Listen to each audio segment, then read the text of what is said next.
Hola, hola, buenas tardes a todos. Esperamos un minutito que se integren los que faltan y comenzamos. Muy buenas tardes a todos.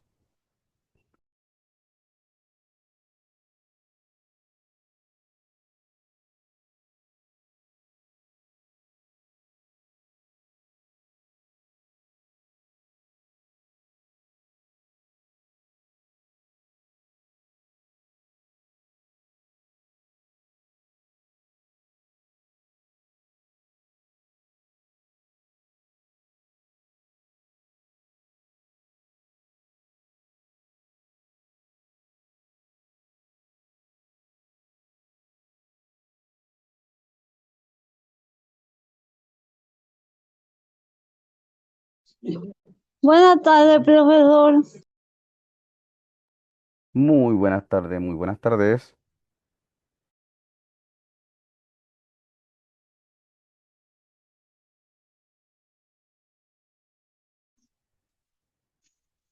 Buenas tardes a todos.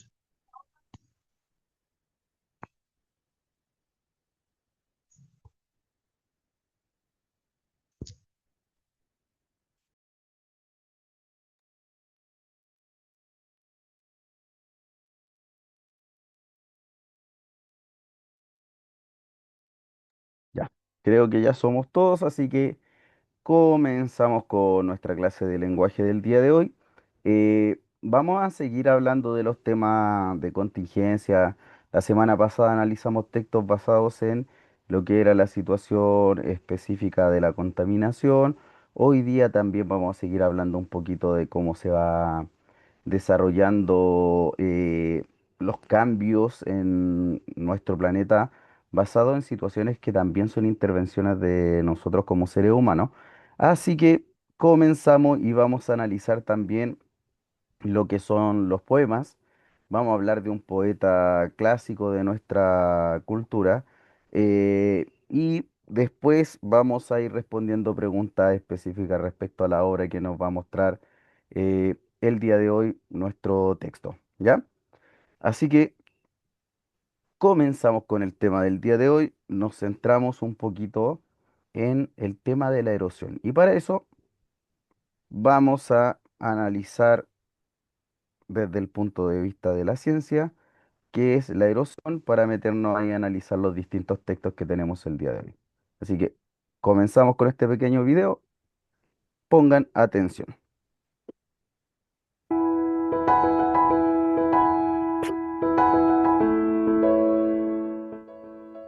Hola, mi nombre es Mr. González y soy estudiante de la carrera de Ingeniería en Desarrollo Sustentable en el Tecnológico Monterrey, Campus Monterrey. Bienvenidos de nuevo al curso de manejo de suelo. Esta cápsula tratará acerca del tema de la erosión del suelo. Veremos qué es, sus causas y efectos, su relación con la fertilidad del suelo y algunos métodos de restauración. Bueno, empecemos por definir qué es la erosión del suelo. Este indica el proceso natural en el que las rocas y el suelo se desprenden de la superficie terrestre y se trasladan de un sitio a otro. Esto sucede principalmente por la acción del agua, la gravedad y el viento. Sin embargo, también las acciones del hombre contribuyen a este proceso. La erosión es la responsable de cambios en los paisajes a través de miles de años si es de forma natural, a causa de procesos como las sequías, ventarrones o lluvias intensas. O bien, esto se puede ver acelerado gracias a las actividades humanas, tales como la minería, la deforestación y la agricultura. Algunos diferentes tipos de erosiones y sus causas son: erosión hídrica. Es la causada por el movimiento de agua en sus diversas formas. Lluvia golpeando la tierra, corrientes de los ríos, arrastramiento de las olas, entre otras. Erosión eólica. Provocada por el viento que se lleva arena, polvo o cenizas de un lugar a otro. También el golpeo del viento contra la roca lo va desgastando y moldeándola a su vez. Erosión química. La responsable de la descomposición y cambio en la estructura de la roca por alteraciones en el oxígeno, agua o dióxido de carbono. Erosión por temperatura. Se da con procesos de frío, calor o luz solar en rocas y suelo. Depende de la temperatura y el clima. Un ejemplo es cuando las rocas se calientan y terminan por expandirse y agrietarse. Entre los tipos de erosiones que son ocasionadas por acciones del hombre se encuentran la deforestación, la agricultura intensiva, el pastoreo intensivo y el riego artificial. La erosión trae consigo consecuencias importantes que deterioran el suelo junto con los ecosistemas, perdiendo el equilibrio ecológico. Estos daños provocan reducciones de fauna y flora, de igual manera que causan que la tierra vaya perdiendo su fertilidad. Si hay cultivos en dichas tierras, cada vez es más difícil y costoso su recuperación, más aún si el lugar es de pastoreo. Estas son algunas de las consecuencias de la erosión del suelo. Pérdida de especies endémicas y favorecimiento del crecimiento de especies oportunistas.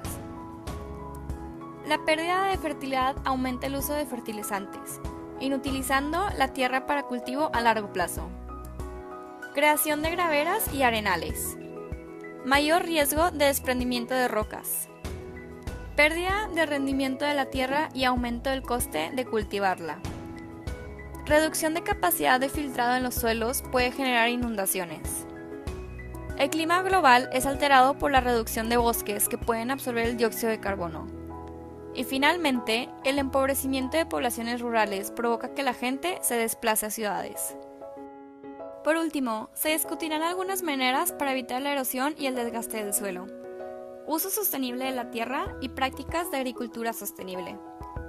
La plantación de árboles y plantas para el mantenimiento del suelo. Construcción de canales de desagüe en donde haya poca capacidad de absorción para ayudar a evitar inundaciones. Implementar algún método de barrera para disminuir el flujo de agua que baja por la ladera, reduciendo así la cantidad de tierra que se lleva la corriente. Recapitulando, la erosión es un proceso en donde se desgasta la superficie terrestre por consecuencia de acciones geológicas, climáticas o del ser humano. Esta afecta la fertilidad del suelo y por consecuencia la capacidad productiva de la tierra. Por ello es importante implementar métodos para evitar la erosión causada por el ser humano. Bueno, esto fue todo para esta cápsula. Ya. El tema introductorio del texto que vamos a analizar tiene que ver con nuevamente cómo nosotros como personas intervenimos lugares naturales que debido a su importancia no pueden ser intervenidos a diestra y siniestra y provocan distintos desastres o distintos cambios en lo que son los ecosistemas. Hace algunos años atrás hubo una lluvia muy intensa en lo que fue el Cajón del Maipo y hubo una luz, un pequeño aluvión que afectó a casa y todo. Y resulta que uno de los análisis que hacían era que la intervención de lo que era el bosque que se encontraba en ese lugar, las especies nativas de ese lugar, habían debilitado la tierra y provocaron que esta pequeña deforestación hiciera que esa tierra se desplazara muy rápido. ¿Ya? Entonces, nuevamente entramos a la discusión que teníamos la semana pasada, que era directamente el tema de cómo nosotros intervenimos en nuestros espacios naturales, nuestros espacios culturales, pero también tenemos cambios los cuales no respetamos. Entonces, cada vez que nosotros tomamos una decisión, esa decisión va a tener una consecuencia. Y esa consecuencia eh, es la que vamos a analizar hoy día con el tema de la deforestación, ¿ya?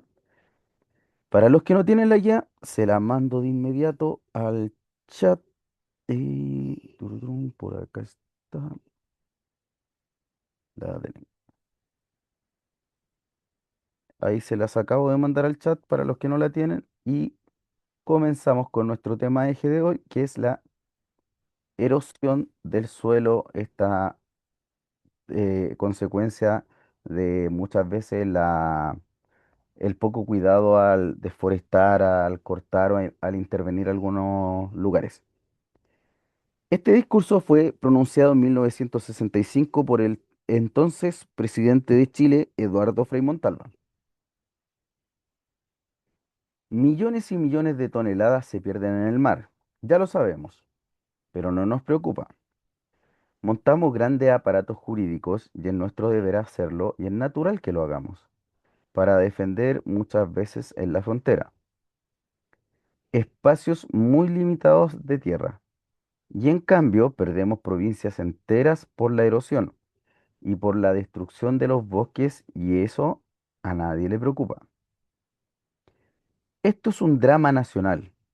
Estamos destruyendo nuestro territorio, destruyendo nuestros recursos hidráulicos, inutilizando nuestras faenas, como es en el caso de las obras de riego. Y ante esto permanecemos impasibles.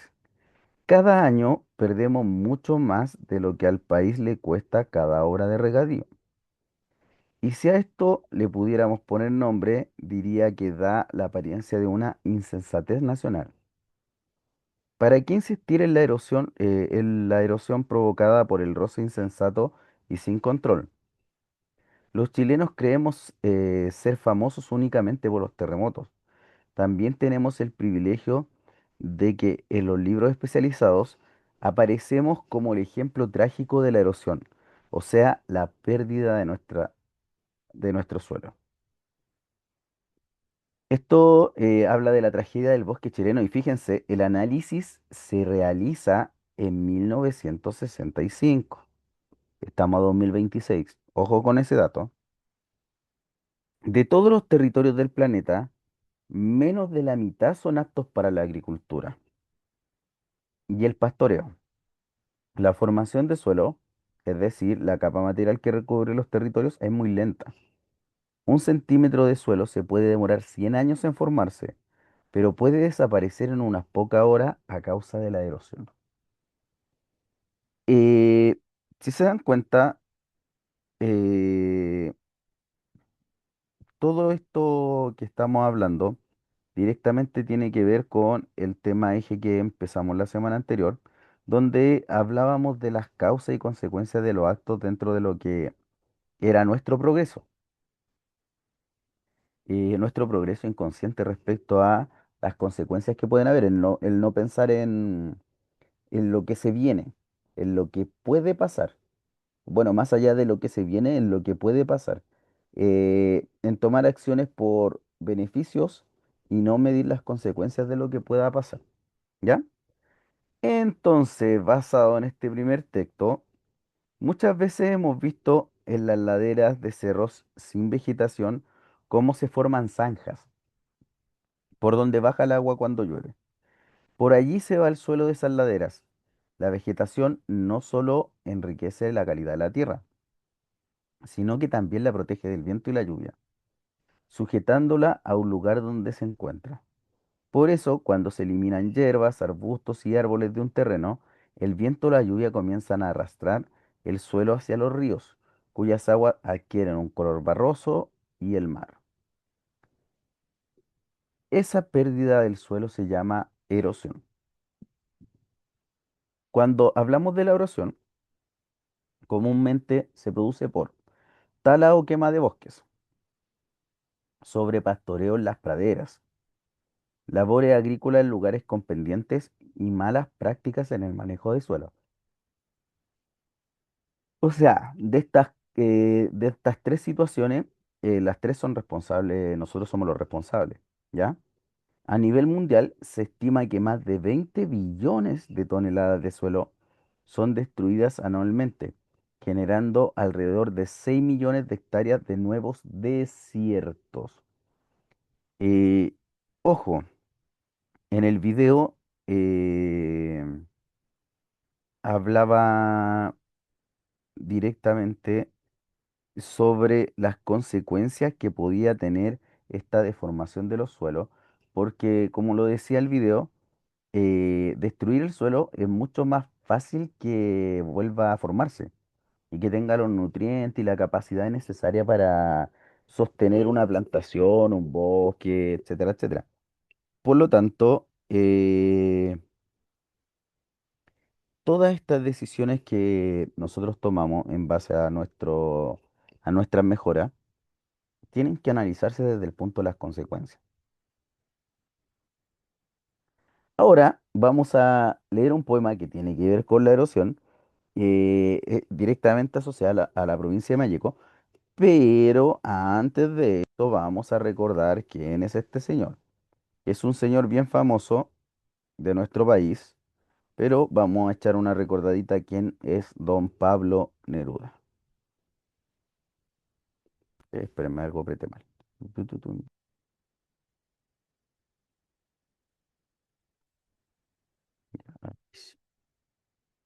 recordamos un poquito quién es Pablo Neruda. Este video veremos quién fue Neruda. Te agradecería que dejaras tu like y ahora sí, comencemos. Ricardo Eliezer Neftalí Reyes Basualto, más conocido como Pablo Neruda, fue un poeta chileno nacido en Parral, Chile, en 1904 y fallecido en Santiago de Chile en 1973. Es uno de los poetas más influyentes del siglo XX y su obra ha sido ampliamente reconocida a nivel internacional por su profundidad, su sensibilidad y su compromiso social y político. Neruda escribió una extensa obra poética que abarca más de 50 libros, entre los que se destacan 20 poemas de amor y una canción desesperada, 1924, Residencia en la Tierra, 1933, Canto General, 1950, y Los versos del Capitán, 1952.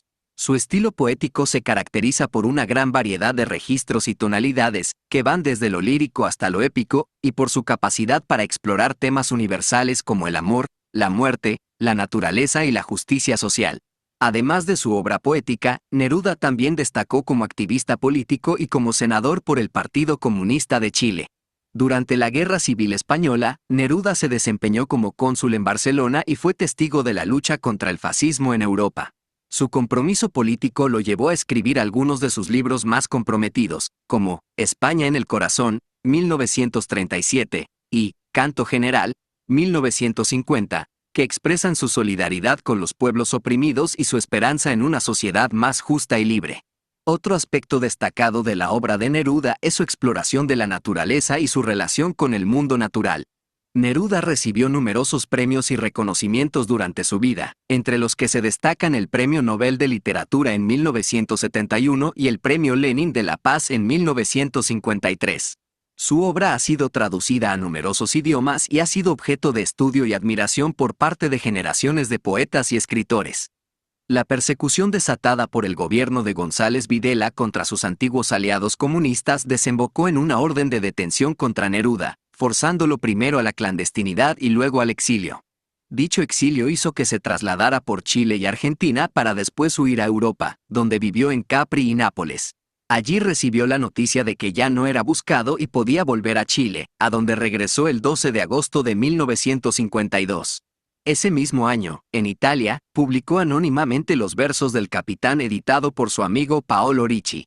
Su última aparición en público fue el 5 de diciembre de 1972, cuando el pueblo chileno realizó un homenaje al poeta en el Estadio Nacional. Después del golpe militar del 11 de septiembre de 1973, su salud se agravó y el 19 fue trasladado de urgencia desde su casa de Isla Negra a Santiago de Chile, donde murió. Esos fueron 3 minutos. ¿Y tú, has leído a Neruda? Te leo. Ya, ahí en 3 minutos nos hicieron un pequeño recuerdo de quién fue Pablo Neruda, poeta y activista político en Chile, eh, cuya crítica a través de lo que era su obra literaria es bastante destacada a nivel mundial. Ya uno siempre escucha lo que representaron Pablo Neruda y Gabriela Mistral para lo que es la literatura a nivel mundial. ¿Ya? Así que vamos a ver una pequeña oda a la erosión en la provincia de Malleco. Ojo y atención cómo quiere, en este caso, Pablo Neruda, interpretar este poema lírico, esta forma de exaltar o rendir, eh, no sé si homenaje o destacar esta situación en lo que es la provincia de Malleco. Ya, volví a mi tierra verde y ya no estaba la tierra, se había ido. Con el agua hacia el mar se había marchado. Espesa madre mía, trémulos vastos bosques, provincias montañosas, tierra y fragancia y humus. Un pájaro que silba, una gruesa gota que cae en el viento. En su cabello transparente, maipenes avellanados. Tempestuosos raulíes, cipreses plateados, laureles en el cielo, desataron su aroma. Pájaros de plumaje mojado por la lluvia. que un grito negro daban en la fecundidad de la espesura.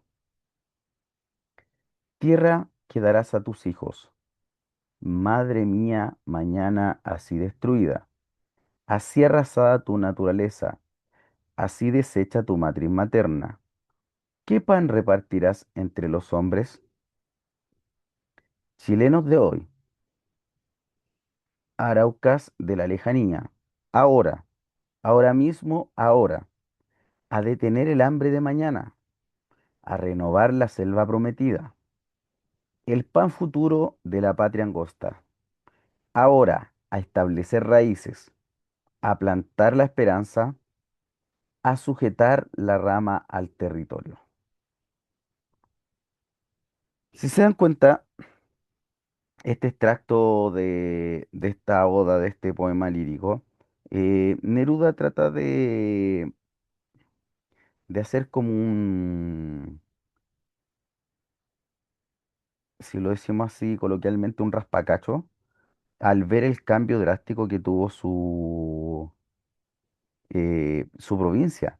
Y ese cambio no solamente fue en su provincia, sino que ese cambio se va dando a través de lo que es nuestro país y las distintas zonas.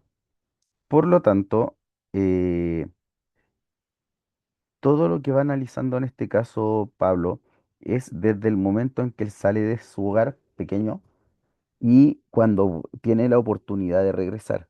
Y observa este cambio que es drástico, drástico en el paisaje y drástico en cómo se componía el ecosistema que estaba alrededor de él. Vamos a responder algunas preguntitas con esto. ¿Habían escuchado alguna vez a Pablo Neruda ustedes? ¿Alguien por ahí había escuchado algunos poemas de Neruda? Casi siempre en la escuela lo primero que nos hacían era leer poemas de Neruda. Casi, casi siempre. ¿Nadie por ahí? Ya. En este caso, en el poema de la erosión.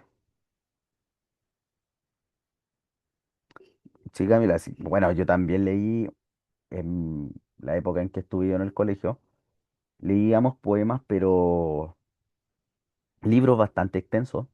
Eran libros grandotes de poemas de Neruda, de Gabriela Mistral. Me acuerdo que en su momento leí La Araucana, esta obra épica de la lucha de los mapuches. Entonces, el análisis grandote por ese lado. Pero las lecturas van cambiando, pues. Actualmente las lecturas que veo yo principalmente en los colegios está asociado a lo que es el contexto que se da en este momento. Por ejemplo, muchas lecturas asociadas a lo que es el acoso escolar, asociadas a lo que es la realidad de los estudiantes, los problemas de la adolescencia. Hay hartas cosas que van por ese lado. Muchachos, comenzamos con la primera pregunta y la primera pregunta dice, ¿qué experiencia tienen ustedes del problema de la erosión? ¿Qué han visto o qué cambio han observado dentro de los sectores donde ustedes viven?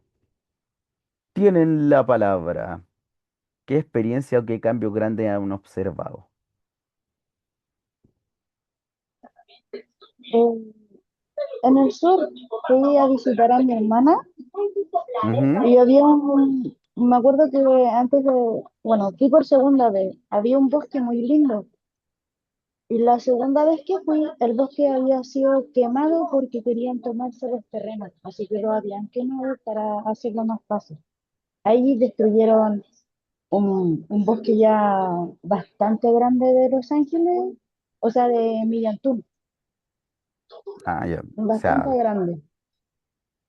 Ahí eh, hicieron algo grave y pasó a ser un terreno protegido porque habían árboles que eran antiguos. mm, prácticamente un atentado al sector. Sí, hicieron un atentado y lo hicieron pasar como un incendio forestal. Cuando con Mm, el tiempo después se dieron al caso de que fue gente de fuera de Chile que quería ese pedacito. entiendo. ¿Alguien por ahí que me pueda aportar respecto al cambio de la erosión? ¿Qué es lo que ustedes han visto, que han observado? Yo en mi caso acá he observado mucho, pues. Alguien que pueda aportar.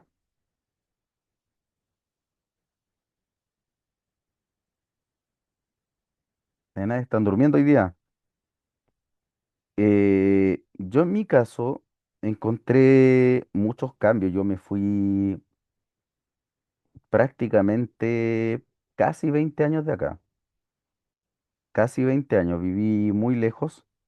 Viví en otras regiones del país y el cambio fue drástico. Cuando volví acá, lo mismo que dice la compañera, la cantidad de lugares, yo prácticamente vivo a los pies de un cerro y lleno de bosque y todo, y eso se fue perdiendo. Los árboles que formaban esos bosques ya no estaban. Los ecosistemas que formaban esos bosques ya no estaban. Muchos animalitos tuvieron que irse, tuvieron que buscar otro lado donde vivir porque los terrenos los vendieron, los bosques los talaron, los cortaron y listo. Y quedó. Gracias a Dios acá, por ejemplo, los cerros que están cerca no han sido gran complicación con el tema de la erosión por el hecho de que son cerros bajos y la cantidad de material que baja con la lluvia no es tanto. Todavía quedan algunos arbustos que mantienen. Pero hay otros sectores donde ha sido grave, ha sido gravísimo. La erosión provocó que no volvieran a hacer nada acerca de, ¿ya? Entonces, los cambios en lo que es el paisaje se notan y son muy, pero muy extremos. Muchos, muchos cambios. Profe, Dígame, mire, yo vivía en San Fernando y hace como 20 años que me vine de allá. Y sabe que un día fui y la verdad es que me perdí porque estaba pero todo plagado de casas, no hay árboles, no, llegaba hasta el cerro. Antes había cerro, árboles, ahora nada, solamente casa, casa, casa. y bueno, cuando nosotros vivimos toda nuestra vida ahí, sabíamos que tenía cierta utilidad, po, cierta Sí, utilidad, claro, y nosotros íbamos, por ejemplo, íbamos al cerro, era lindo, habían plantaciones, por ejemplo, sembraban papa y todo esos exacto. árboles frutales, ahora no hay nada, nada, nada. Y claro, eh, fue terrible el cambio para mí, porque la verdad es que no me encontraba allá, y yo viví toda mi vida allá, pues sí, hacen como 20 años que me vine, ¿no? Imagínense el cambio drástico, el cambio grandote después de salir por tanto tiempo. Como les dije, en mi caso también me pasó más o menos lo mismo. Cuando volví ya, obviamente yo venía en cierto momento y pasaba, veía cosas, pero cambió, po. Todo cambió por lo mismo, muchas más casas. Por ejemplo, acá en la actualidad, nosotros íbamos siempre a acampar al cerro, a un cerro cercano que está acá. Ahora ya no se puede acampar ahí porque todos esos terrenos son privados. Todos los terrenos tienen casa. Entonces todo lo que eran los arbustos o la vegetación que había ahí cercano ya no está. Y eso provoca daños y va a provocar daños en algún momento. Cambia, cambia, cambia. Yo, profesor, cuando La- vivía en Valparaíso, que vivía en la parte de Laguna Verde, antes, un poquito antes de Laguna Verde, del 2016 más o menos al 2019, pero es impresionante cómo cambió. Ahora voy a Laguna Verde y no hay, en la entrada son todas casas, casas, casas, casas, casas, pero miles de casas. Sí, Ya no hay árboles, no hay nada. sí, sí, sí. Fui testigo de ese cambio.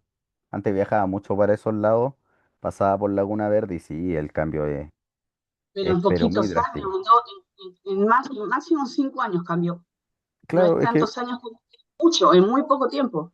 exactamente. Y ¿cómo se llama? Es muy... Bueno, en Chile no tenemos mucha regulación respecto a eso. Nosotros actuamos basado en las consecuencias, no sé si se dan cuenta. Por ejemplo, nosotros somos buenos con el tema de los terremotos, estamos preparados. pero esas cosas las aprendimos después de que pasaron.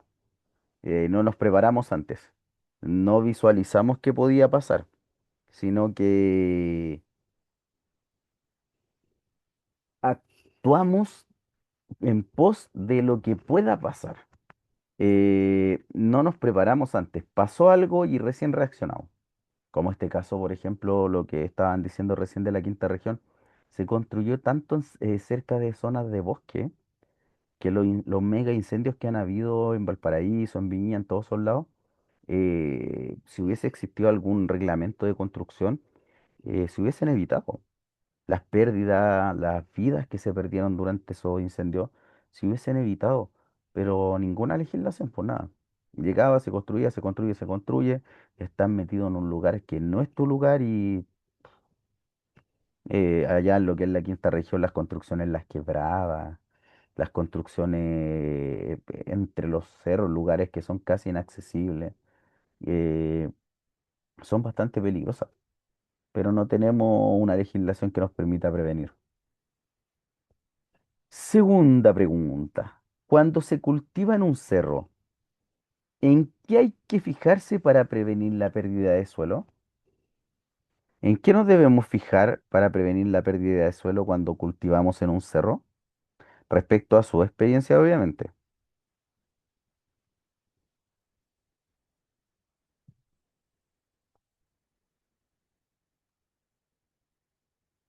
Respecto a su experiencia, ¿en qué nos debemos fijar cuando cultivamos en un cerro para que no exista esta pérdida de suelo?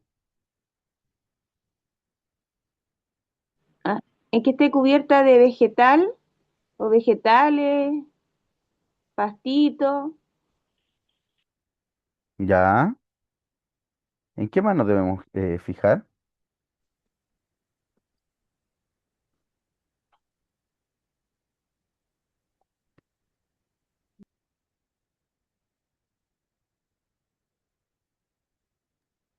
que el terreno esté parejo, ¿Ya?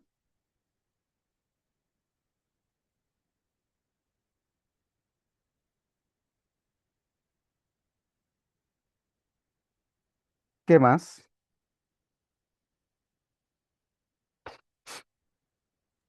que tenga accesibilidad al agua, ¿Ya?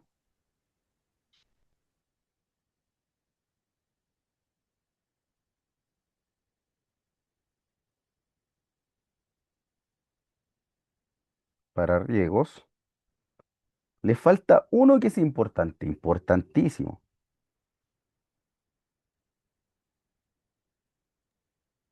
que hayan árboles, Sí, los árboles, las raíces de los árboles son un soporte natural.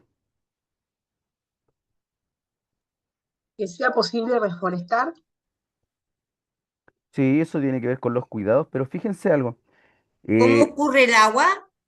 exactamente, que los tiene que ver arbolitos con eso. absorben el agua y evita los deslizamientos de tierra. Exactamente. Pero miren, tiene mucho que ver con el tema del agua y cómo los árboles están ubicados.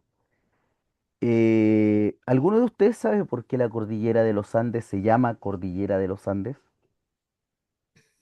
¿Alguien se ha cuestionado por qué se llama la Cordillera de los Andes?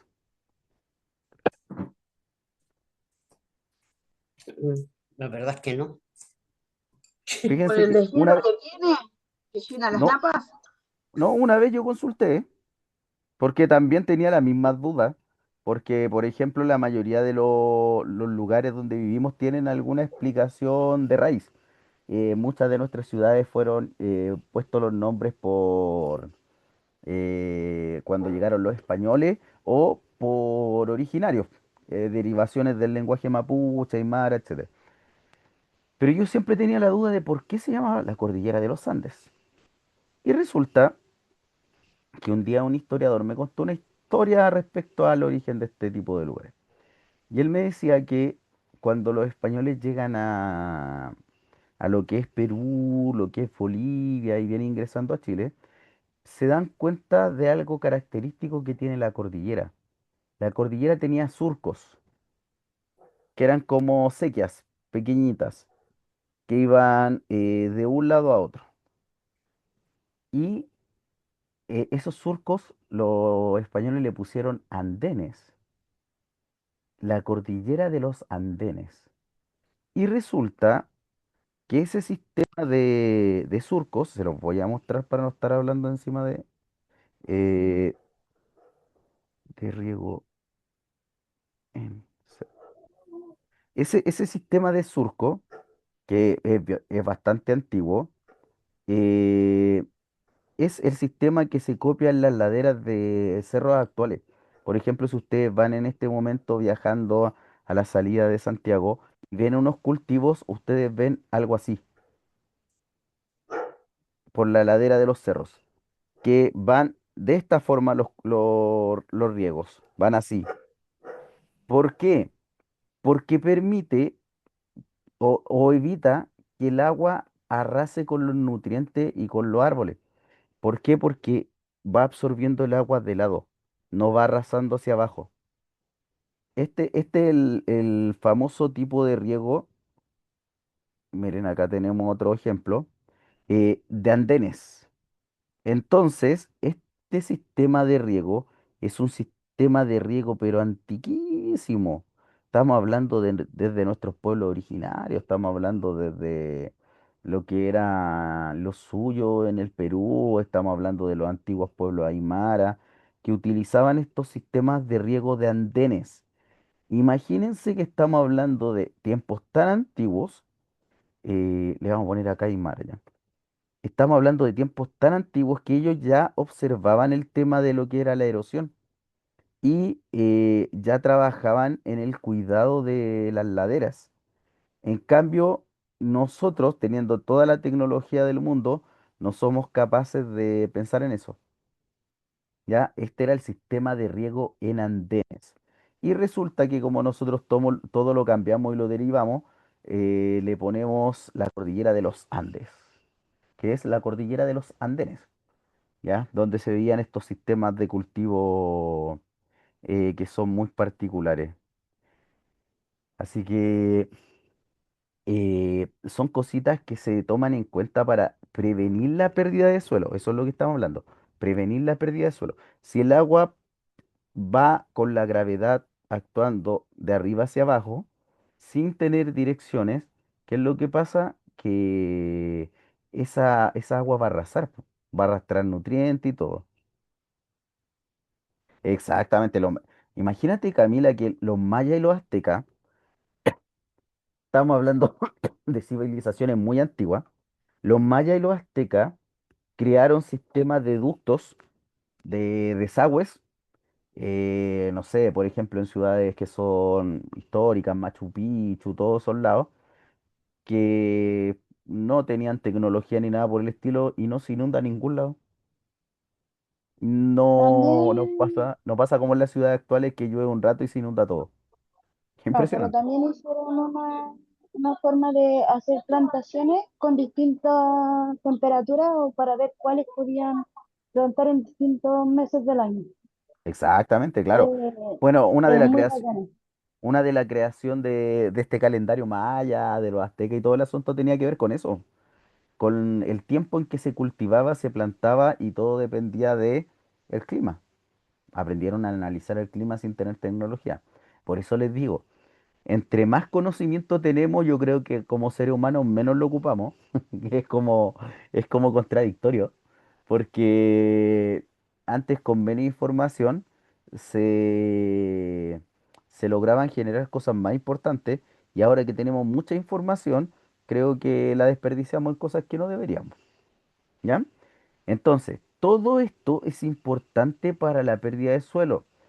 Miren, hubo una tragedia hace no recuerdo mucho el año, que fue un aluvión en Antofagasta, que recuerdo haber estado pequeño. Estaba pequeño en ese aluvión, en el 91, 90, 91, tiene que haber sido por ahí. Y ese aluvión afectó Bueno, estamos claros que en el norte de Chile no es un lugar donde se generen grandes sistemas frontales, donde llueva tanto ni nada por el estilo. Pero en ese momento, por el tema de clima, llovió tanto, tanto, tanto, que mm, en el norte, como ya no tenían dónde construir, empezaron a construir en zonas muy altas del cerro. Y esa lluvia empezó a arrastrar, arrastrar, arrastrar, y ese arrastre provocó que toda esta masa lodosa se llevara a casa, hubo mucha gente muerta, fue una tragedia muy grande. 130 muertos, 140 muertos, no recuerdo bien la cifra, pero fue una situación muy, muy compleja.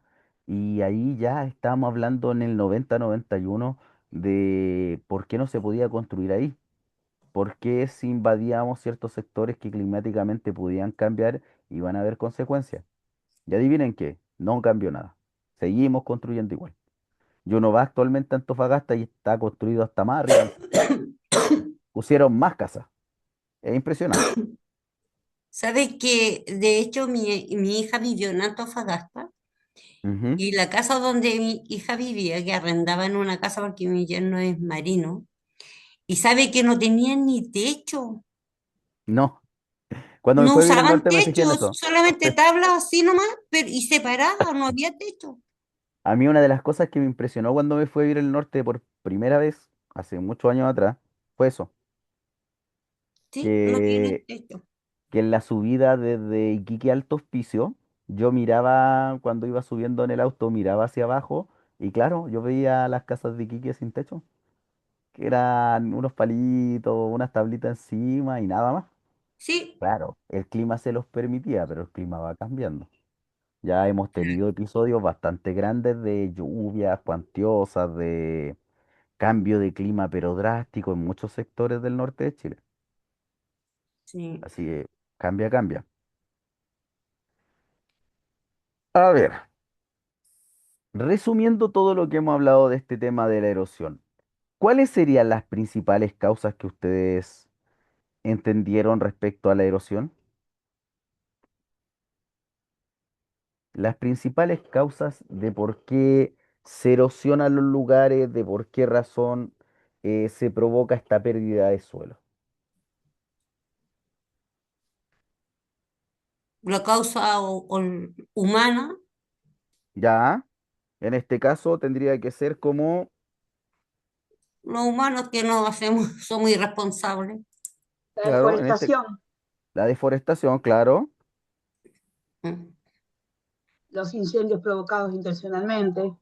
Sí, ya la gente que vive, por ejemplo, en el sur, uff, qué, qué terrible ese tema.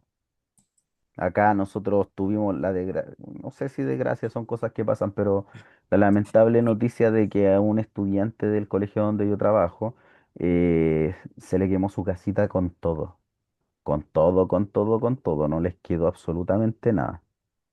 Mira, Camila me habla de las tomas ilegales, en este caso podríamos hablar de construcciones no regularizadas. Sí, porque cuando fui a Temuco de visita a ver a mi mejor amigo, Ujú. él me contaba que en un cerro que estaba cerca del río, muy lindo era ese lugar, antes era todo verde, muy lindo, iba gente a pescar, no faltaba el que iba a cazar palomas, o sea, palomas, cualquier tipo de ave que encontrara, o patos, porque lo que más hacían eran cazar patos. Llegaron las tomas, empezó a llegar gente a tomarse ese terreno, desaparecieron los patos, el agua empezó a ponerse turbia, quizás desapareció todo ese sector. Cuando yo lo conocí ya estaba muy feo, pero él me contaba que ese lugar era muy lindo, pero en un puro año que llegó gente de distintos lugares, dejó la cagada en ese sector. Sí, no, y más allá de eso, por ejemplo, los ecosistemas cambian porque las necesidades de los lugares cambian. Miren, fíjense, algo que a lo mejor nosotros no le tomamos mucha relevancia, pero algo muy importante. lo que pasa en Machalí actualmente. Machalí de un momento a otro se convirtió en la principal fase urbana de lo que es en los sectores de Rancagua. La gente salió de Rancagua porque Rancagua estaba muy saturado y se metieron a Machalí, pero así, pero uf. Pero si ustedes recuerdan el Machalí de desde hace 25 años, el Machalí desde hace 25 años era un Machalí que tenía bosques, era un Machalí que tenía muchas hectáreas de cultivo, era un Machalí que tenía árboles, era un Machalí. Y nosotros, en pos de la construcción de casas, matamos todo eso. Matamos todo eso, todo ese ecosistema que había ahí, y eso en algún momento va a traer cola, en algún momento va a pasar algo. ¿Por qué? Porque la naturaleza de cierta forma siempre es cíclica. Por ejemplo, todo lo que son los cerros de Machalí está prácticamente construido en muchos sectores donde antiguamente era vegetación. Entonces, estas construcciones que no tuvieron ninguna regularización importante o no encontraron una forma de hacerlo correctamente, va a provocar en algún momento eh, eh, que pasa así como eh, va a haber consecuencias en algún momento. Y por ejemplo, ya las consecuencias las está viviendo la gente que vivía en Machalí antiguo. Ya con suerte pueden salir desde sus casas porque el tránsito, la contaminación, la cantidad de gente, supermercados, etcétera, etcétera, ya es una invasión pero gigantesca. Y siguen construyendo y hay terrenos que a lo mejor son zonas inundables, que no se respetaron y a lo mejor cuando el clima se regularice y empiece a llover un poco más, van a haber complicaciones en esa zona. Lugares que son cercanos a ríos, ya estas cosas que no se consideran. Claro, progresamos en una parte, pero la otra parte no nos preocupa. Vamos con el poema de Pablo Neruda. Según Pablo Neruda, ¿qué consecuencias eh, trae esta erosión según su visión en el sector donde él vivía? ¿Qué recuerdan ustedes? ¿Qué consecuencia trae?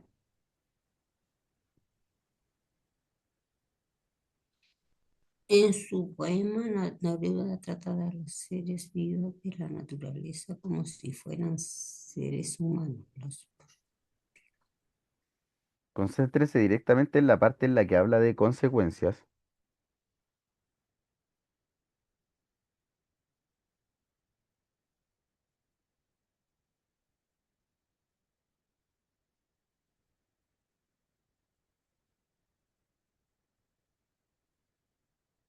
Mm,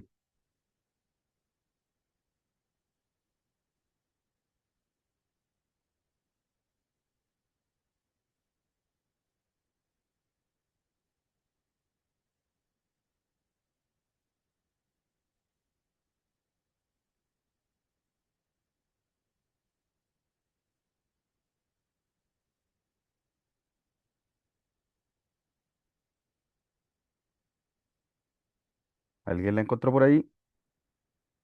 Respecto a las consecuencias. Mañana, así destruida, así arrasada tu naturaleza, así deshecha tu matriz materna, ¿qué pan repartirás entre los hombres? Como que el hombre va matando al final la tierra, porque va destruyendo con los incendios, con la tala, con la reforestación, todo lo que va dañando el hombre a la tierra. Exactamente, y hace esa frase que es muy importante. Mañana, ¿qué pan repartirás entre los hombres? Todo esto desde el análisis de punto de vista de una persona que salió del país, de una persona que estuvo fuera de Chile, de una persona que vivió en otras culturas y otro tipo de formas de vida. Entonces, esta erosión trae muchas consecuencias de destrucción de la naturaleza, del cambio de ecosistema, de la forma de vida de la gente. ¿Por qué le hago énfasis en esta frase? Por eso. Fíjense que hemos hablado harto durante el análisis de estos textos, Eh, eh, Fíjense que desde que hemos hablado de estos temas, siempre hemos analizado desde un punto de vista de cómo cambia el lugar, pero también hablamos la semana pasada de cómo los lugares, el tipo de cambio afecta incluso la alimentación. Han hablado muchas veces ustedes de que los lugares donde viven o vivían, cultivaban, la gente cultivaba su propia comida, el vecino tenía plantaciones de guinda, tenía plantaciones de lechuga, etcétera, y eso se perdió. Por eso Pablo Neruda, estamos hablando de muchos años atrás, hablaba directamente de esto. Con estos cambios, con esta forma en que se estaba erosionando el suelo, no se estaba dando vida a lo que era la naturaleza en sí, él hablaba directamente de qué pan vamos a repartir entre los hombres. Entonces, es muy importante la visión de gente que sabe. Ahora, no siempre la gente que sabe es la gente que nos beneficia muy bien. Ahí tenemos un tema distinto. En este caso, en este poema, Pablo Neruda trata a los seres vivos de la naturaleza como si fueran seres humanos. Los personifica, les da características humanas. Especialmente en este caso a la tierra. Habla directamente de la tierra, cómo cambia, cómo deja de ser fértil y de estas cosas. Y pone un ejemplo acá que dice, la tierra se había ido. ¿Qué otras expresiones personificadas en la tierra salen en el poema de Pablo Neruda? ¿De qué otra forma le da como ciertas características a la Tierra?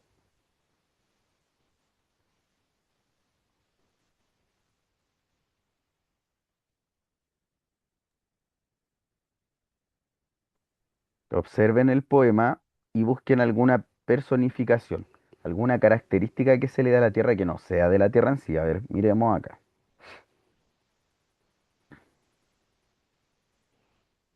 Y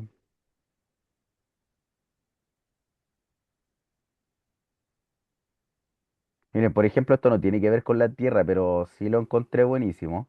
Sujetar la rama del territorio. Es buena esa.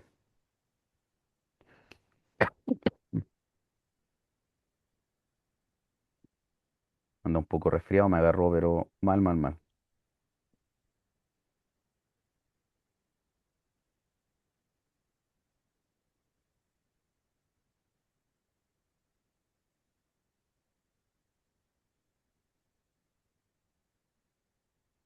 Miren, aquí salen hartas cosas de la Tierra.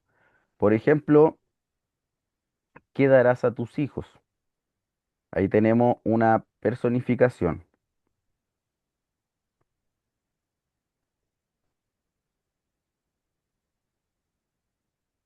a tus hijos. ¿Qué otra cosa sale acá? Eh, Matriz materna, Esa misma iba a decir tú.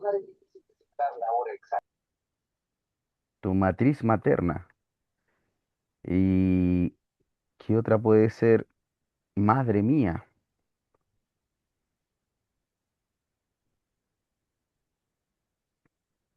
Ahí tenemos tres personificaciones de la Tierra.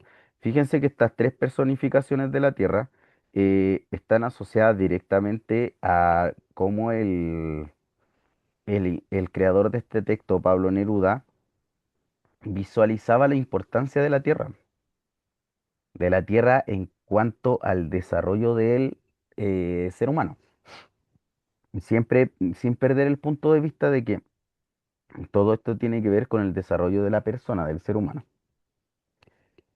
Aquí salen muchas personificaciones, no nos vamos a detener un poquito en esto porque si no se nos va a hacer un poquito más tarde, pero salen muchas personificaciones en este texto. La verdad es que la mayoría de las cosas, cuando habla, por ejemplo, de eh, Establecer raíces, profesor, plantear las claro, plantas, sujetar la sujetar rama del la rama territorio. al territorio, cuando habla de la fragancia y el humus, cuando habla de lo tempestuoso, le da muchas personificaciones a distintos elementos naturales que no la tienen, pero es para darle un énfasis importante. Y la personificación es una figura literaria a través de la cual se atribuyen acciones propias del ser humano a animales o a objetos inanimados, ¿ya? Se ocupa mucho en textos antiguos. En muchos textos antiguos le daban muchas personificaciones. Si leen alguna poesía antigua se van a dar cuenta que se habla mucho en muchas personificaciones, algo muy utilizado en la antigua. Por ejemplo, demos algunos ejemplos de personificación. No específicamente del texto, sino que algo que ustedes ocupen así como de forma, digámoslo así, coloquial o natural.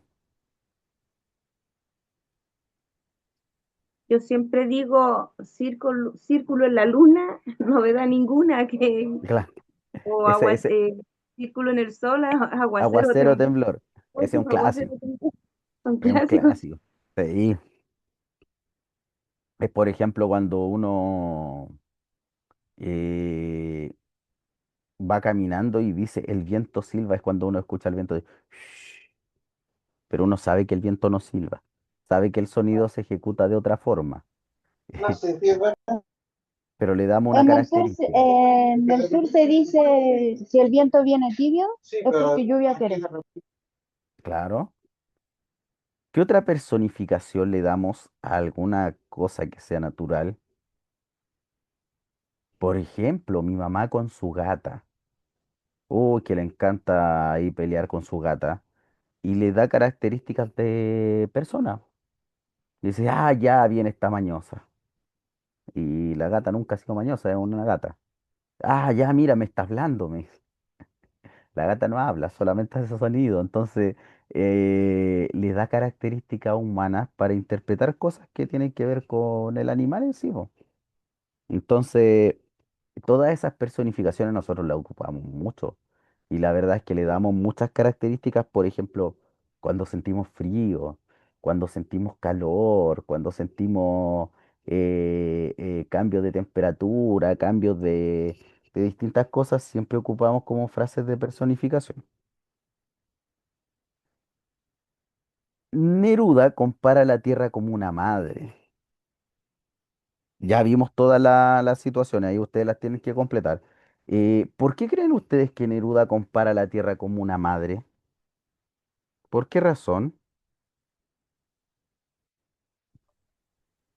porque es la que nos da los Porque frutos. Porque somos hijos de ella, la profesor. vida, Somos sus hijos. nos da la vida en alimento, en todo. La tierra en sí mismo, si no existiera la naturaleza, no seríamos nada, pienso yo. Los árboles, las tierras donde sembramos. Fíjense que las culturas más ancestrales a la tierra se le respetaba como una madre.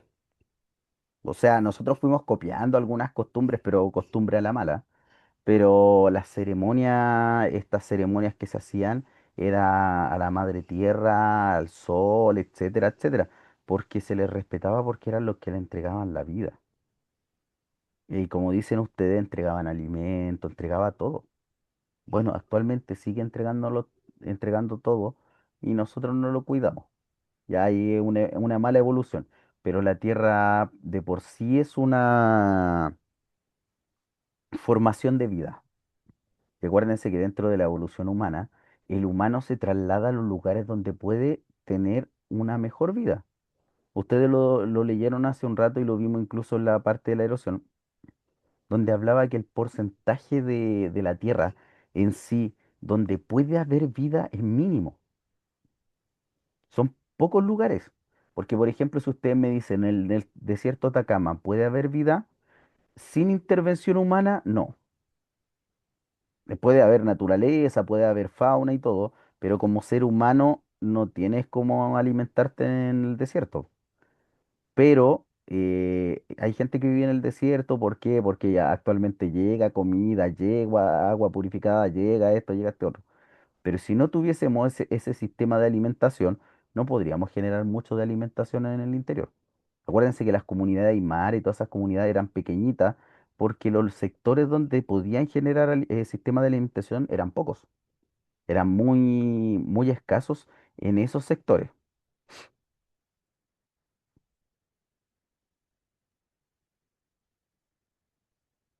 Sí, sí, la verdad es que hay mucha historia y hay muchas leyendas respecto a lo que es la Tierra. A mí me encantaba ir a los pueblos del interior del norte de Chile, el pueblo Aymara me encantaba porque la cantidad de historias que escuché sobre la naturaleza, cómo intervino en sus vidas, pero una experiencia exquisita.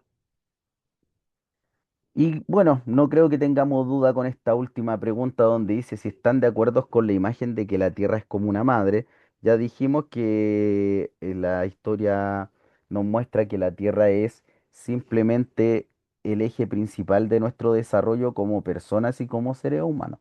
Por lo tanto, no dejamos ninguna duda respecto a, ¿ya? Señores, señoritas, les doy sus 5 minutitos para que se vayan a servir algo calentito y nos vemos en 5 minutos para que empecemos con la segunda clase de la jornada. ¿Ya? Nos vemos, 5 minutitos.